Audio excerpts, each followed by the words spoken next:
Hi, thanks for joining us at Taking Diabetes Head On.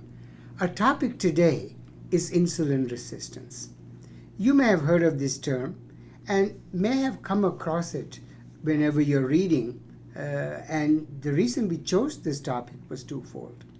First, in a recent poll by a diabetes-centered magazine, more than 50% of readers had heard the term, but less than 20% even had a partial understanding of what it meant. So there's a lot that we need to talk about. And the second reason is that insulin resistance is actually at the core of two epidemics that are sweeping this country, if not the globe. Wow. I'm Chuck. I'm Chris. And I'm Teresa. So, let's start by playing word association. Okay. What comes to mind when the word insulin resistance is mentioned? Chris, Teresa. Obesity. Type 2 diabetes. I think too much insulin on board. Too little action. I think heart disease and heart attack. Fatty liver and eventually cirrhosis. I think premature death. Polycystic ovarian disease. I think maybe high triglycerides. What about low HDL or the good cholesterol? How about hypertension? Enlarged heart. Whoa, stop. My head is spinning. Yes, you have listed the multitude of nefarious facets that are embedded in those two words, insulin resistance. But let's start from the very beginning and tell our audience the story of this condition. A tale of two players, fat and sugar. And let me start with the definition. How do you define insulin resistance? Well, put simply, insulin resistance is a condition where the body is resistant to the action of its own insulin. Wow. So it begs the question, what is the action of insulin in the normal state of physiology? Well, truly, as I understand it, it truly is the primary action of insulin is truly to facilitate glucose, its entry into the cells so that the cells can truly use up glucose for delivering energy to the cells and the needed energy for the function of the body. Is that true? Absolutely. And in a sense, insulin opens the door of the cells to let the glucose into the cell. So when there is insulin resistance, that door to the cell is somewhat closed and the door does not readily open. So something's got to give. What gives? Wow. Well, since the door doesn't open easily, the body has to produce more insulin to do the same job. Wow. So the pancreas has to produce more insulin. It's like a job of 3 soldiers opening a door. Now it's going to take 10 to open it and push it open. So the body needs more production of insulin just to keep things normal. This is termed hyperinsulinemia, which means hyper meaning more insulin in the circulation. It is a compensatory mechanism by which the body is able to maintain normal glucose level, but at the expense of a high insulin level. The doorknob that opens the door, they are referred to as insulin receptors, which are the target for the insulin hormone. Wow. Well, these receptors, I believe, are found everywhere, but most abundant in skeletal muscles, fat cells, and liver cells. So is insulin resistance universal across the board? But my other question is, can insulin resistance happen in type 1 also, or are we only mainly talking about type 2s? Both are very good questions. Let's do the first one. In the beginning, insulin resistance is limited to skeletal muscle for the most part. This is the primal target. But as time goes by, it involves other tissues, such as the liver and the fat cells. But in the early stages, it's limited to the muscle and is a quiet, silent, covert operator. Wow. Now, the second part of the question you asked, type 2 versus type 1, actually one of the seminal differences is that in type 2, insulin resistance is at the heart of the problem. Whereas in type 1, the problem is not having enough insulin. You don't have soldiers. You don't have even one soldier. But strangely enough, as type 1 proceeds and they keep taking injections of insulin year after year, decade after decade, they do become somewhat resistant because they're given more insulin. But to begin with, they are two worlds apart. Wow. So truly on the surface, it really looks like all's well. And since the pancreas is really putting out more soldiers and more insulin to overcome insulin resistance. So when we look at it, it looks like it's great and the blood glucose levels are all kept within normal range. So I don't understand what really is wrong with this picture as long as you can keep compensating, because the body's in a state of compensatory mechanism. What's wrong with that? But every compensation in nature and every compromise in physiology comes with a price. While the extra insulin is certainly opening the doors for glucose entry and keeping the blood glucose levels in line, there is a darker side of insulin that starts to manifest itself. While the primary action of insulin is to transport glucose into the cell, it does have other actions which become relevant when there is too much of it, when there is hyperinsulinism, and one of the cells that becomes a target is fat. Insulin stimulates the size, the rate of growth, and the replication of the fat cell. So you become fat and fatter with hyperinsulinemia. Wow. So on one hand, it's keeping the blood glucose in great shape. But on the other hand, it is allowing your subject to gain weight. As if that's not enough, it stimulates the appetite. Insulin makes you hungry. You eat more. And to top it off all, insulin leads to accumulation of this fat in many tissues, the liver, the pancreas, sometimes even around the heart, and in the waist, and fat everywhere. Literally, the subject is drowning in their own fat. Wow. All the while, the blood sugar is being kept normal, and everybody is telling you, your numbers are in perfect shape. Wow, and all of this you're telling me is happening without the patient even having a clue as to why he or she is eating more and more food and gaining more and more weight, and becoming fatter along the midriff. Is that what you're telling me? Yes. Is this what's called visceral fat?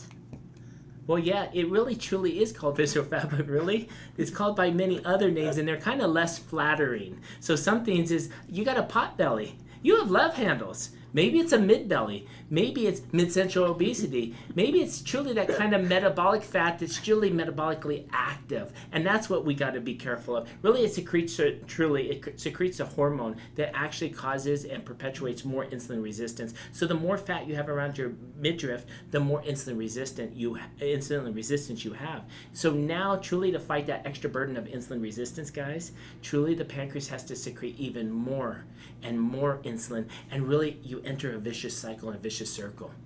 Absolutely correct. Remember, all of this is happening at a stage when the subject has no clue that there is a perfect metabolic storm brewing within, which will eventually lead to obesity, more obesity, cardiovascular risk, pre-diabetes, and eventually type 2 diabetes when the pancreas gives up and no longer can compensate. True. Is this what we call metabolic syndrome? Yes, it is. It really should be called the dysmetabolic syndrome rather than the metabolic syndrome. So the metabolic syndrome, or the dysmetabolic syndrome, as you would state, or the syndrome of insulin resistance, truly can precede the clinical expression of diabetes by many, many years. And can it truly be diagnosed by a blood test today? Well, there are sophisticated and labor-intense research tools that are available, but we don't need that. In practice, in clinical practice, this diagnosis can be established by 5 simple criteria, and all you need is a weighing scale, a blood pressure cuff, a measuring tape, and a fasting blood test for glucose and lipids, which is blood fat. Wow. Oh yes, this truly is what you need. And I know that most people don't realize that. Really, remember obesity, hypertension, waist circumference, fasting blood glucose levels, fasting lipid levels. And Teresa, it's your turn. Can you go over all of those and what they mean? Yes. Your BMI is greater than 30. That's the weight in kilometers divided by the square of the height. Kilometers, that's a big waist. Yes, I mean, yeah, the BMI's got to be greater than 30. The weight in kilograms divided by the square of the height in meters. Your waist circumference is greater than 40 inches for men and greater than 35 inches for women. Your blood pressure is greater than 130/90. Your fasting blood glucose is greater than 100. Your triglycerides are greater than 150 milligrams, with the HDLs less than 50 for women and less than 40 for men. Now, is this a label, a disease, a disorder, or just a warning sign? I think all of the above. And the risk of diabetes is real, but there is another risk, a more serious one, that happens even before the diabetes has developed. Patients with this dysmetabolic or metabolic syndrome are at a very, very high risk for coronary heart disease, which means a blockage of the blood vessels that supply the heart. And this is highest actually in the pre-diabetic stage.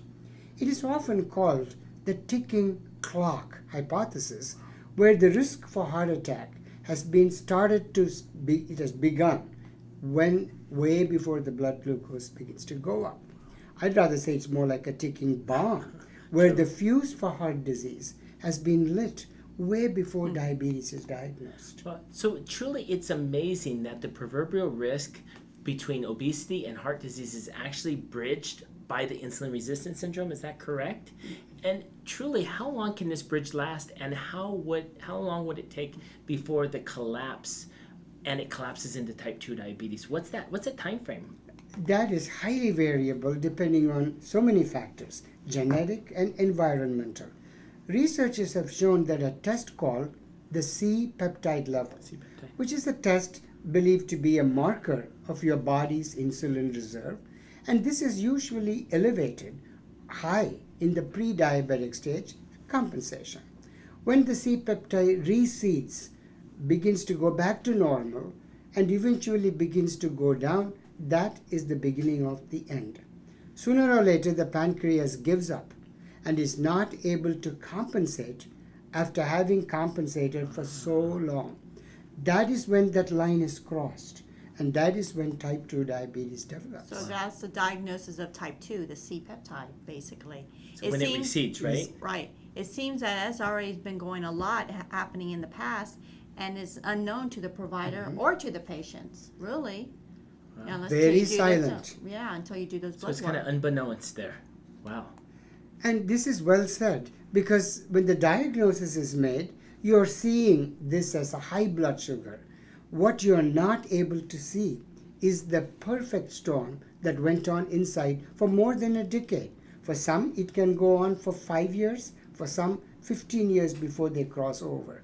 The starting point, though, where it began was with insulin resistance, followed in stages sequentially by compensatory high level of insulin, becoming fat deposits in various organs, adipogenic visceral fat or the midriff fat or the pot belly, whatever, cardiac risk, and finally, when the pancreatic bank fails, there is no FDIC You always have to come such to a the good rescue. way to put that there. There is only diabetes. Lots of glucose in the bank, not enough insulin left. So what you're seeing is the tip of a very large iceberg that remains underneath. Wow. So truly, when you see obesity, you are seeing a potential storm inside the body, and it's a fat body, and it's a storm, correct? Absolutely. Wow. Very well said. And indeed, we have to realize that obesity is a double-humped camel that carries these evil twins of diabetes and heart disease on each hump. Yeah, those are evil twins. True. So truly, is there any explanation as to why there is truly such a high risk in heart disease in the insulin resistant syndrome, even before diabetes has ever happened? Because what you said earlier is that there's a higher risk in pre-diabetes than once you have diabetes for this proverbial heart disease that we're talking about. And we talked about proverbial, but it is one of those evil twins you're talking Very about. true. And this is a 40-year research project where people have tried to understand why. And as we have discussed in this spectrum of insulin resistance, the highest levels of insulin are seen at the pre-diabetic state. Okay. Why? They're trying to keep your glucose normal. Arguably, it's believed that hyperinsulinism sets the stage for abnormal lipids as well as the composition of lipids, making them more atherogenic. In addition, the endothelium of the blood vessel is damaged. So what is this endothelium? The endothelium is the wall of the blood vessel. It's where the rubber meets the road. Healthy endothelium gets rid of all the plaque stuff. When an endothelium is not healthy, a lot of potholes, nobody to clean up, and you begin to layer plaque. Wow. Plus, there are so many other things such as vascular hormones, nitrous oxide or nitric oxide. All of this plays a role in putting you at risk. Bottom line is, that is the stage when things have begun to go and you reach a point of no return after years of prediabetes. Wow, wow. So truly, does this mean insulin truly is a bad thing? Is insulin a good cop or is it a bad cop? Or the good cop, bad cop thing. That's a very good question. When we use insulin to treat diabetes, particularly in patients with type 1 who are deficient, you are treating a deficiency state and you're replacing a need. You're filling a void and you're substituting what has been lost. This is not the case in type 2 diabetes, and where the insulin resistance syndrome occurs, the insulin is not able to do its real job properly, so it turns to other alternate pathways, alternate fats, alternate pathway that layer the risk for coronary heart disease. So you mean it's like today making your own news, that You false got it. news, huh? False news. So is it seem like elevated insulin levels is associated with insulin resistant state has far-reaching impact? Will lowering your insulin levels make a big difference? Profound and absolute. When the insulin resistance is lowered, automatically the beta cells of the pancreas doesn't have to work so hard. So the insulin levels come down. That's not a bad thing because it came down. In fact, it's a good thing because you don't need so much of it. Which means one really truly has to lose weight. Is that what we're telling everybody out there? I think that cannot be overstated, and you should make exercise as part of your routine. Studies have clearly shown that you can improve insulin resistance with just 5% reduction in the 5%, body that's all? weight. Wow.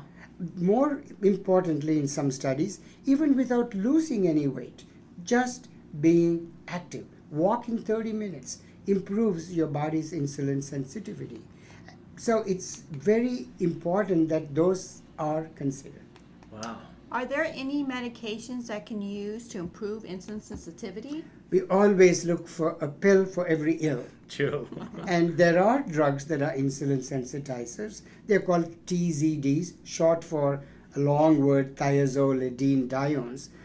And they do improve insulin sensitivity. But these drugs are not recommended by FDA for treatment of pre-diabetic state unless you become a person with diabetes. So it's kind of strange. You've got all these drugs that improve the basic core defect, but you're not allowed to use. See but don't touch. True, true. So here, basically, it's proactive lifestyle modification, exercise, exercise, exercise. Well, Teresa, that's well said. Yes, and addressing obesity truly is the best way to address the insulin resistance syndrome. I want everybody to understand that. And truly all the components of metabolic syndrome, including blood glucose, lipid levels, high blood pressure, improve truly with the improvement of insulin sensitivity that follows weight reduction and exercise. So as Dr. Kennan said, weight reduction, exercise, just a modest amount, and sometimes being that fit and fat's okay, and I think that may be part of what needs to be said here.